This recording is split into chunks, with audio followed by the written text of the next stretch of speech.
ಸ್ನೇಹಿತರೆ, ನಾವೆಲ್ಲರೂ ಇಷ್ಟಪಡುವ ಹಾಲಿವುಡ್ ಆಕ್ಟರ್ ಅರ್ನಾಲ್ಡ್ ಶ್ವಾರ್ಜ್ನೆಗರ್ ಬಾಲ್ಯದಲ್ಲಿ ತುಂಬಾ ಬಡವರಾಗಿದ್ರು. ಎಷ್ಟಂದ್ರೆ ಅವರು ಬಾಡಿ ಬಿಲ್ಡರ್ ಆಗ್ಬೇಕಿತ್ತು. ಆದ್ರೆ ಅವ್ರ ಹತ್ರ ಜಿಮ್ ಹೋಗೋದಕ್ಕೆ ಹಣ ಆಗ್ಲಿ ಅಥವಾ ಊಟ ಮಾಡೋದಕ್ಕೂ ಹಣ ಇರ್ಲಿಲ್ಲ.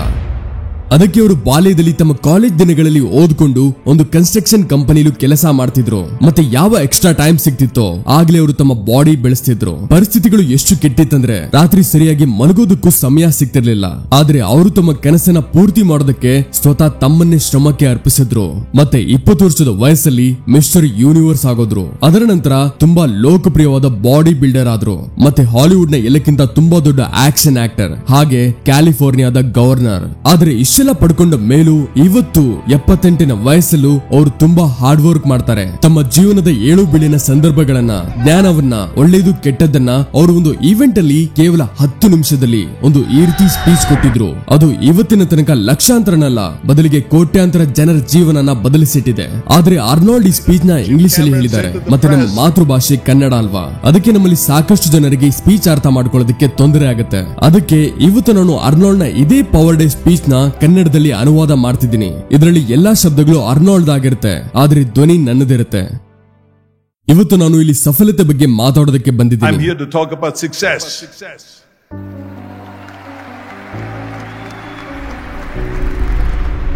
ನಾನು ಕಾಲೇಜ್ಗೆ ಹೋಗ್ತಿದ್ದೆ. ನಾನು ದಿನದಲ್ಲಿ 5 ಗಂಟೆ ವರ್ಕೌಟ್ ಮಾಡ್ತಿದ್ದೆ. ನಾನು ಕನ್ಸ್ಟ್ರಕ್ಷನ್ ಕಂಪನಿಲೂ ಕೆಲಸ ಮಾಡಿದ್ದೀನಿ. ಯಾಕಂದ್ರೆ ಆ ಸಮಯ ಬಾಡಿ ಬಿಲ್ಡಿಂಗ್ ಅಲ್ಲಿ ಹಣ ಇರಲಿಲ್ಲ.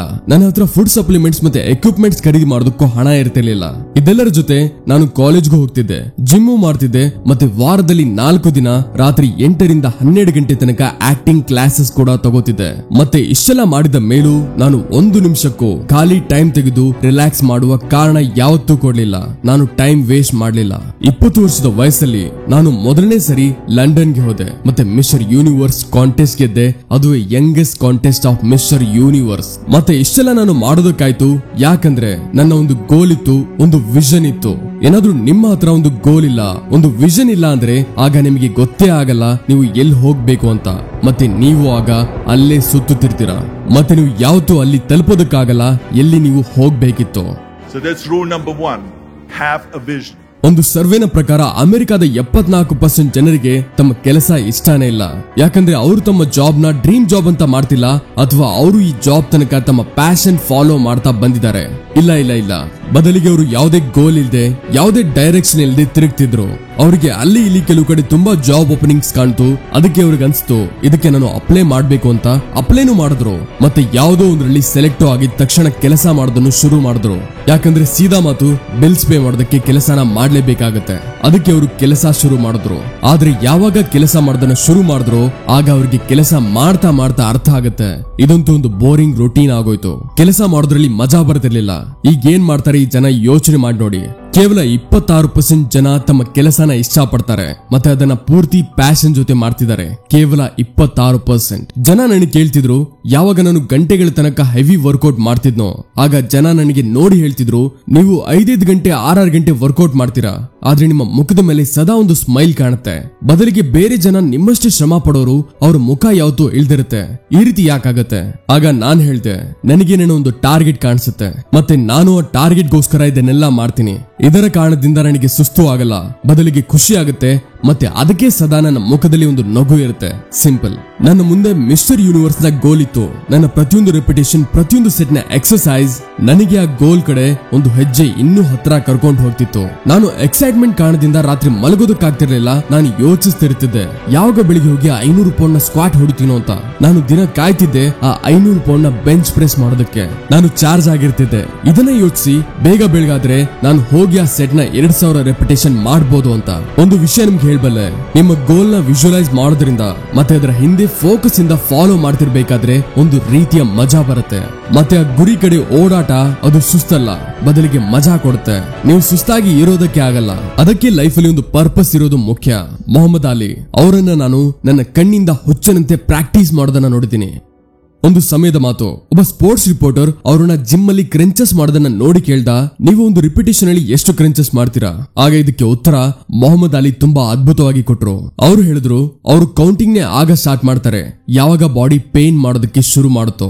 ಇದನ್ನ ಕರೀತಾರೆ ಹಾರ್ಡ್ ವರ್ಕ್. ಹಾರ್ಡ್ ವರ್ಕ್ ಇಂದ ಯಾರು ಬಚಾವ್ ಆಗೋದಕ್ಕಾಗಲ್ಲ. ಏನಾದ್ರೂ ಅವನು ಲೈಫ್ ಅಲ್ಲಿ ಏನಾದ್ರೂ ಮಾಡ್ಬೇಕು ಅಂತ ಇದ್ರೆ ಯಾವುದೇ ವ್ಯತ್ಯಾಸ ಬೀಳಲ್ಲ. ನೀವು ಎಷ್ಟು ದೊಡ್ಡ ತಂದೆ ಮಗನಾದ್ರೂ ದಬಾಯಿಸಿ ಶ್ರಮ ಪಡಿ. ಯಾವುದೇ ಮ್ಯಾಜಿಕಲ್ ಪಿಲ್ ಇಲ್ಲ ಅದನ್ನ ನೀವು ತಿನ್ನೋದಕ್ಕೆ, ಅಥವಾ ಯಾವುದೇ ಸಕ್ಸಸ್ ನ ಮಂತ್ರ ಇಲ್ಲ. ಈ ಜಗತ್ತಲ್ಲಿ ಯಾವುದೇ ಶಾರ್ಟ್ ಕಟ್ಸ್ ಇಲ್ಲ. ಮ್ಯಾಜಿಕ್ ಹೆಸರಿನ ಯಾವುದೇ ವಸ್ತು ಇರಲ್ಲ. ವರ್ಕ್ ವರ್ಕ್ ವರ್ಕ್ ಇದೇ ಒಂದು ರೀತಿ ಇದೆ. ನನಗೆ ಎಷ್ಟು ಕೋಪ ಬರುತ್ತೆ ಅಂದ್ರೆ ಜನರ ಮೇಲೆ, ಯಾವಾಗ ಜನ ಈ ಮಾತು ಹೇಳ್ತಾರೋ ಅವ್ರ ಹತ್ರ ಜಿಮ್ಗೆ ಹೋಗಿ ವರ್ಕೌಟ್ ಮಾಡೋದಕ್ಕೆ 5 ನಿಮಿಷ ಟೈಮ್ ಇಲ್ಲ ಅಂತ, ಅಥವಾ ಬೇರೆ ಯಾವುದೋ ಕೆಲಸಕ್ಕೆ 1 ಗಂಟೆ ಕೊಡೋದಕ್ಕೆ, ಅದರಿಂದ ಅವರು ಫಿಸಿಕಲಿ ಮತ್ತೆ ಮೆಂಟಲಿ ಇಂಪ್ರೂವ್ ಆಗೋದಕ್ಕೆ. ಇಮ್ಯಾಜಿನ್ ಮಾಡಿ, ಇವತ್ತಿಂದ ನೀವು ದಿನ ಹಿಸ್ಟ್ರಿ ಸಬ್ಜೆಕ್ಟ್ ಓದ್ತೀರಾ. ಈಗ ಯೋಚನೆ ಮಾಡಿ, ಒಂದು ವರ್ಷದಲ್ಲಿ 365 ದಿನದ ನಂತರ ನೀವು ಎಷ್ಟೆಲ್ಲ ಕಲ್ತಿರ್ತೀರಾ. ಅಥವಾ ಬೇರೆ ಯಾವುದೇ ಪ್ಯಾಷನ್ ಇರೋ ಟಾಪಿಕ್ ಅಥವಾ ಸಬ್ಜೆಕ್ಟ್ ಅಲ್ಲಿ ನೀವು ಯಾವುದೇ ಕಾರಣ ಕೊಡದೆ ಕನ್ಸಿಸ್ಟೆಂಟ್ ಆಗಿ ಒಂದು ವರ್ಷದ ತನಕ ಅದ್ರ ಬಗ್ಗೆ ಓದ್ತಿರೋ ಬರೀತಿರೋ, ಆಗ ಇದರಲ್ಲಿ ನೀವು ಎಷ್ಟು ಇಂಪ್ರೂವ್ ಆಗಿರ್ತೀರಾ. ಇಮ್ಯಾಜಿನ್ ಮಾಡಿ, ನೀವು ಯಾವ ಬಿಸ್ನೆಸ್ ನ ಡೆವಲಪ್ ಮಾಡಬೇಕು ಅಂತ ಇರ್ತಿರೋ ಅದರ ಮೇಲೆ ನೀವು ದಿನ 1 ಗಂಟೆನೂ ಕೆಲಸ ಮಾಡಿದ್ರೆ ಒಂದು ವರ್ಷದ ನಂತರ ಅದೆಷ್ಟು ದೊಡ್ಡದಾಗಿರುತ್ತೆ ನೀವೇ ಯೋಚನೆ ಮಾಡಿ. ನೀವು ಅದರಿಂದ ಏನೆಲ್ಲ ಪಡಿಬಹುದು ಮತ್ತೆ ಅದು ನಿಮಗೆ ಎಷ್ಟು ದೂರ ತಗೋ ಹೋಗ್ಬೋದು. ನೀವು ಅದ್ರ ಬಗ್ಗೆ ಯೋಚನೆ ಕೂಡ ಮಾಡೋದಕ್ಕಾಗಲ್ಲ, ಅದು ನಿಮ್ಮನ್ನ ಎಷ್ಟು ಮುಂದೆ ತಗೋ ಹೋಗುತ್ತೆ ಅಂತ. ಮತ್ತೆ ಅದಕ್ಕೆ ಈ ವಿಷಯ ನನಗೆ ತುಂಬಾ ಕೋಪ ಬರ್ಸೋದು. ಯಾವಾಗ ಒಂದು ದಿನದಲ್ಲಿ 24 ಗಂಟೆ ಇದ್ದ ಮೇಲೂ ಜನ ಇದನ್ನ ಹೇಳ್ತಾರೆ ಅವ್ರ ಹತ್ರ ಟೈಮೇ ಇಲ್ಲ ಅಂತ. ಏನಾದ್ರೂ ನೀವು 8 ಗಂಟೆ ಮಲಗಿ 10 ಗಂಟೆ ಜಾಬ್ ಮಾಡಿದ್ರು 4 ರಿಂದ 5 ಗಂಟೆ ಆಗಲೂ ನಿಮ್ಮ ಹತ್ರ ಉಳಿಯುತ್ತೆ. ಆ ಸಮಯ ಏನ್ ಮಾಡ್ತೀರಾ ಹೇಳಿ? ಯೋಚನೆ ಮಾಡಿ ಹೇಳಿ. ಆ ಸಮಯದಲ್ಲಿ ಏನ್ ಮಾಡ್ತೀರಾ? ಜನರ ಜೊತೆ ಸೇರ್ತೀರಾ, ಊಟ ಮಾಡ್ತೀರಾ, ಎಂಟರ್ಟೈನ್ಮೆಂಟ್, ಗೇಮಿಂಗ್ ಏನ್ ಮಾಡ್ತೀರಾ? ಆದ್ರೆ ನಿಮಗೆ ಇದು ಕ್ಲಿಯರ್ಲಿ ಅರ್ಥ ಆಗ್ತಿರುತ್ತೆ ಎಷ್ಟೆಲ್ಲ ಟೈಮ್ ನಿಮ್ಮ ಹತ್ರ ಒಂದೇ ಸೇರಿ ಬರೋದು. ಏನಾದ್ರೂ ನಾವು ಎಲ್ಲಾ ಟೈಮ್ ಆಡ್ ಮಾಡಿ ನೋಡಿದ್ರೆ, ಏನಾದ್ರೂ ನೀವು ನಿಮ್ಮ ಟೈಮ್ ನ ಆರ್ಗನೈಸ್ ಮಾಡಿ ನಿಮ್ಮ ಕೆಲಸನ ಆರ್ಗನೈಸ್ ಮಾಡಿದ್ರೆ ಎಷ್ಟು ಚೆನ್ನಾಗಿರುತ್ತೆ. ಪ್ಲಾನ್ ಬಿ ಇಂದ ನನಗೆ ದ್ವೇಷ ಇದೆ. I hate Plan B.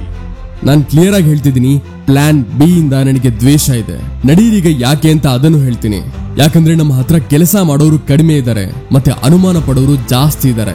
ಆದ್ರೆ ಕೇವಲ ಅದೊಂದೇ ಪ್ರಾಬ್ಲಮ್ ಅಲ್ಲ, ಈ ರೀತಿ ಡೌಟ್ ಮಾಡೋರು ಮತ್ತೆ ನಮ್ಮ ಕಾನ್ಫಿಡೆನ್ಸ್ ನ ಮುರಿಯೋರು ನಮ್ಮ ಲೈಫ್ ಅಲ್ಲಿ ಪ್ರತಿಯೊಂದು ಸ್ಟೇಜ್ ಅಲ್ಲಿ ಸಿಗ್ತಾರೆ. ಅವರನ್ನ ಹೇಗೆ ಹ್ಯಾಂಡಲ್ ಮಾಡೋದು ಅಂತ ನಮಗೆ ತುಂಬಾ ಚೆನ್ನಾಗಿ ಬರುತ್ತೆ. ಆದ್ರೆ ಪ್ರಾಬ್ಲಮ್ ಆಗ ಬರುತ್ತೆ ಯಾವಾಗ ಸ್ವತಃ ನಾವೇ ನಮ್ಮ ಮೇಲೆ ಡೌಟ್ ಮಾಡ್ತೀವೋ, ಮತ್ತೆ ಆಗ ನಮಗೆ ಪ್ಲಾನ್ ಬಿ ಅವಶ್ಯಕತೆ ಬೀಳುತ್ತೆ. ಮತ್ತೆ ಇದೇ ಎಲ್ಲಕ್ಕಿಂತ ಡೇಂಜರಸ್, ಸೆಲ್ಫ್ ಡೌಟ್. ಯಾಕಂದ್ರೆ ಈಗ ನೀವು ಇದನ್ನ ಹೇಳ್ತಿದ್ದೀರಾ, ಏನಾದ್ರೂ ನನ್ನ ಪ್ಲಾನ್ ವರ್ಕ್ ಮಾಡ್ಲಿಲ್ಲ ಅಂದ್ರೆ ಆಗ ನನ್ನ ಹತ್ರ ಬ್ಯಾಕಪ್ ಅಲ್ಲಿ ಪ್ಲಾನ್ ಬಿ ಇರಬೇಕು. ಮತ್ತೆ ಈಗ ಅದು ನನ್ನ ಹತ್ರ ಇದೆ. ಅಂದ್ರೆ ಯಾವಾಗ ನೀವು ಪ್ಲಾನ್ ಬಿ ಬಗ್ಗೆ ಯೋಚಿಸೋದು ಶುರು ಮಾಡಿದ್ರೋ ನಿಮ್ಮ ಎನರ್ಜಿ, ನಿಮ್ಮ ಪೂರ್ತಿ ಅಟೆನ್ಷನ್ ಯಾವ ಕಡೆ ಡೈವರ್ಟ್ ಆಯ್ತಂದ್ರೆ ಪ್ಲಾನ್ ಬಿ ಕಡೆ. ಮತ್ತೆ ಇದು ಒಂದು ಎಲ್ಲಕ್ಕಿಂತ ದೊಡ್ಡ ಅಪರಾಧ. ಈಗ ಏನಾದ್ರೂ ನೀವು ಪ್ಲಾನ್ ಎ ಮಾಡ್ತಿರ್ಬೇಕಾದ್ರೆ ಅಥವಾ ಪ್ಲಾನ್ ಎ ಮಾಡೋದಕ್ಕಿಂತ ಮುಂಚೆ ಪ್ಲಾನ್ ಬಿ ಬಗ್ಗೆ ಯೋಚಿಸಿದ್ರೆ ಆಗ ಇದರ ಅರ್ಥ ಏನಾಯ್ತಂದ್ರೆ ನೀವು ಪ್ಲಾನ್ ಎಗೆ 100% ಕೊಟ್ಟೇ ಇಲ್ಲ. ಮತ್ತೆ ಯಾವಾಗ 100% ಎಫರ್ಟ್ ಹಾಕೇ ಇಲ್ವೋ ಆಗ ಅದಂತೂ ಫೇಲ್ ಆಗತ್ತಲ್ವಾ? ಖಂಡಿತ ಆಗತ್ತೆ. ಬಹುಶಃ ಅಲ್ಲ, ಖಂಡಿತ ಆಗೇ ಆಗತ್ತೆ. ಮತ್ತೆ ಒಂದು ಮಾತನ್ನ ನೆನ್ಪಿಡಿ, ಯಾವಾಗ ನಾವು ಯಾವುದೇ ಸೇಫ್ಟಿ ನೆಟ್ ಇಲ್ದೆ ಆಡ್ತೀವೋ ಆಗ ನಾವು ತುಂಬಾ ಚೆನ್ನಾಗಿ ಪರ್ಫಾರ್ಮ್ ಮಾಡೋದಕ್ಕಾಗತ್ತೆ. ಒಂದು ಪ್ರೊಡಕ್ಟಿವಿಟಿ ಪ್ರೆಷರ್ ಇಡುತ್ತೆ ನಮ್ಮ ಮೇಲೆ, ಅದು ನಮ್ಮನ್ನ 100% ಕೊಡೋದ್ರ ಮೇಲೆ ಒತ್ತಾಯ ಮಾಡೋದು. ಅದಕ್ಕೆ ಏನಾದ್ರೂ ನಿಮ್ಮ ಹತ್ರ ಪ್ಲಾನ್ ಬಿ ಇದ್ರೆ ಆಗ ಖುಷಿ ಆಗ್ಬೇಡಿ. ಅರೆ ವಾ, ನನ್ನ ಹತ್ರ ಪ್ಲಾನ್ ಬಿ ಇದೆ, ಏನಾದ್ರೂ ನನ್ನ ಪ್ಲಾನ್ ಎ ಫೇಲ್ ಆದ್ರೂ ನಾನು ಸೇಫ್, ನನಗೆ ಏನೂ ಆಗಲ್ಲ. ನನ್ನ ಹತ್ರ ಪ್ಲಾನ್ ಬಿ ಇದೆ, ಅದನ್ನ ಶುರು ಮಾಡ್ತೀನಿ. ಇದು ಯಾವುದೇ ಒಳ್ಳೆ ವಿಷಯ ಅಲ್ಲ. ಇದರ ಮೇಲೆ ನನಗೆ ದ್ವೇಷ ಇದೆ. ಈ ಆಟಿಟ್ಯೂಡ್ ಇಂದ ಕೆಲಸ ಮಾಡೋದ್ರಿಂದ ನಿಮ್ಮ ಪ್ಲಾನ್ ಬಿ ಮತ್ತೆ ಪ್ಲಾನ್ ಎ ಆಗೋಗುತ್ತೆ. ಅದು ಮತ್ತೊಂದು ಸರಿ ಫೇಲ್ ಆಗೋದು. ನಾನ್ ನಿಮ್ಗೆ ನಿಜ ಹೇಳ್ತಿದ್ದೀನಿ, ನನ್ನ ಲೈಫ್ ಅಲ್ಲಿ ನನ್ನ ಹತ್ರ ಯಾವತ್ತೂ ಪ್ಲಾನ್ ಬಿ ಇರ್ಲಿಲ್ಲ. ನಾನು ಮೊದಲೇ ಕಮಿಟ್ ಆಗಿದ್ದೆ, ಫುಲ್ ಟೈಮ್ ಬಾಡಿ ಬಿಲ್ಡರ್ ಆಗ್ಬೇಕು ಅಂದ್ರೆ ಆಗ್ಬೇಕು. ನಾನು ನನಗೆ ಫುಲ್ ಕಮಿಟ್ಮೆಂಟ್ ಕೊಟ್ಟೆ, ನಾನು ಅಮೆರಿಕಾದಲ್ಲಿ ಸರ್ವೈವ್ ಮಾಡಿ ತೋರಿಸ್ತೀನಿ ಅಂತ. ನನಗೆ ನಾನು ಫುಲ್ ಕಮಿಟ್ಮೆಂಟ್ ಕೊಟ್ಟೆ, ನಾನು ಶೋ ಬಿಸ್ನೆಸ್ ಅಂದ್ರೆ ಫಿಲ್ಮ್ ಅಲ್ಲಿ ಬರ್ತೀನಿ, ಅದುವೇ ಲೀಡಿಂಗ್ ರೋಲ್ ಅಲ್ಲಿ. ನಾನು ಹಾರ್ಡ್ ವರ್ಕ್ ನ ಅಲ್ಲಿ ತನಕ ಮಾಡ್ತೀನಿ ಎಲ್ಲಿ ತನಕ ನಾನು ನನ್ನ ಗೋಲ್ ನ ಅಚೀವ್ ಮಾಡೋದಿಲ್ವೋ. ಸೇಮ್ ರೂಲ್ ನ ನಾನು ಪೊಲಿಟಿಕಲ್ ಕೆರಿಯರ್ ಅಲ್ಲೂ ಫಾಲೋ ಮಾಡ್ದೆ. ಅದಕ್ಕೆ ಒಟ್ಟಾರೆ ನನಗೆ ಕೇಳಿದ್ರೆ ಪ್ಲಾನ್ ಬಿ ಇಟ್ಕೋಬೇಡಿ. ಯಾಕಂದ್ರೆ ಈ ರೀತಿ ಮಾಡೋದ್ರಿಂದ ಸ್ವತಃ ನೀವೇ ನಿಮಗೆ ನಷ್ಟ ಕೊಡ್ತೀರಾ ಮತ್ತೆ ನಿಮ್ಮ ಸಕ್ಸಸ್ ಚಾನ್ಸ್ ನ ಇನ್ನೂ ಕಡಿಮೆ ಮಾಡ್ತಿದ್ದೀರಾ. ಜನ ಪ್ಲಾನ್ ಬಿ ಯಾಕೆ ಇಡ್ತಾರ ಗೊತ್ತಾ? ಯಾಕಂದ್ರೆ ಅವರಿಗೆ ಹೆದರಿಕೆ ಆಗತ್ತೆ, ಏನಾದ್ರೂ ನನ್ನ ಪ್ಲಾನ್ ಎ ಫೇಲ್ ಆದ್ರೆ ಏನಾಗತ್ತೆ ಅಂತ. ಮತ್ತೆ ಒಂದು ಮಾತ್ ನೆನಪಿಡಿ, ಸೋಲೋದ್ರಿಂದ ಹೆದರ್ಬಿಡಿ. ಯಾಕಂದ್ರೆ ಫೇಲ್ ಆಗೋದು ಯಾವುದೇ ಕೆಟ್ಟದ್ದಲ್ಲ. ದೊಡ್ಡ ದೊಡ್ಡ ವ್ಯಕ್ತಿಗಳು ಯಾರ ಬಗ್ಗೆ ನೀವೆಲ್ಲ ಕೇಳಿದಿರೋ ಅವರು ತುಂಬಾ ಸರಿ ಫೇಲ್ ಆದ ಮೇಲೆ ಅಲ್ಲಿ ಹೋಗಿ ತಲುಪಿದ್ದಾರೆ ಎಲ್ಲಿ ಅವರು ಇವತ್ತು ಇದ್ದಾರೋ. ನೀವು ಫೇಲ್ ಆಗ್ಲೇಬೇಕಾಗತ್ತೆ.